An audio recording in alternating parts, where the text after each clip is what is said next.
Hi hello ಎಲ್ರಿಗೂ ನಮಸ್ಕಾರ. ಇವತ್ತು ಎಲ್ಲ ಊಟ ಎಲ್ಲ ಮಾಡಿಕೊಂಡು ಮನೆ ಬಾಗಿಲೆಲ್ಲ ಕ್ಲೀನ್ ಮಾಡ್ಕೊತಾ ಇದ್ದೀನಿ. ಇವತ್ತು ಸಂಡೇ ಮಿನಿ ವ್ಲಾಗ್ ಮಾಡ್ಕೊತಾ ಇರೋದು. ಇವತ್ತು ಏನಪ್ಪ ವಿಶೇಷ ಅಂದರೆ, ಇವತ್ತು ನರಸಿಂಹಸ್ವಾಮಿ ತೇರು ಅಂದರೆ ರಥ ಬರುತ್ತೆ.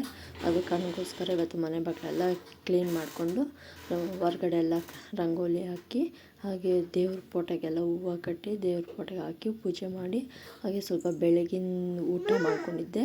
ಹುರುಳಿಕಾಳು ಬಸ್ಸಾರು ಮತ್ತು ಮುದ್ದೆ ಅನ್ನ ಮಾಡ್ಕೊಂಡಿದ್ದೆ. ಊಟ ತಿನ್ನೋಷ್ಟೊತ್ತಿಗೆ 2 ಗಂಟೆ ಆಗೋಗಿತ್ತು. ಎಲ್ಲ ಕೆಲಸ ಮಾಡಿಕೊಂಡು ಊಟ ತಿಂದ್ಬಿಟ್ಟು ಹಾಗೆ ಹೂವು ಕೂಡ ಬಂದಿತ್ತು. ಇವತ್ತು ಯಾರ್ದು ಊರಲ್ಲಿ ಕರಗ ಆಗ್ತಾಯಿದೆ ಅಂದ್ಬಿಟ್ಟು ಆ ಹೂವು ಬಂದಿತ್ತು. ನಾನು ಹೂವೆಲ್ಲ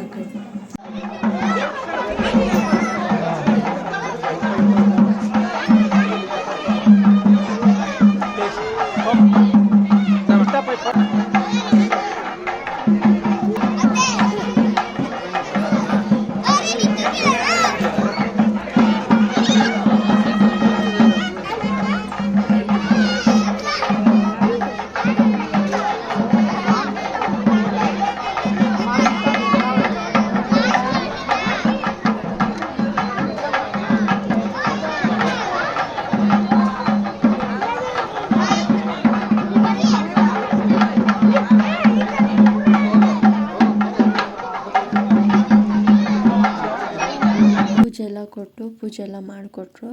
ಅಲ್ಲಿ ಸ್ವಾಮೀಜಿಗಳು ಕೂಡ ಇದ್ದರು. ಈ ಸಲ ನಮ್ಮೂರಲ್ಲಿ ನರಸಿಂಹಸ್ವಾಮಿ ತೇರು ಯಾವ ಥರ ಇದೆ ಅಂತ ನೀವು ಕಮೆಂಟಲ್ಲಿ ತಿಳಿಸಿ. ಈ ವಿಡಿಯೋ ಇಲ್ಲಿಗೆ ಎಂಡ್ ಮಾಡ್ತಾಯಿದ್ದೀನಿ. Thank you, bye, see you.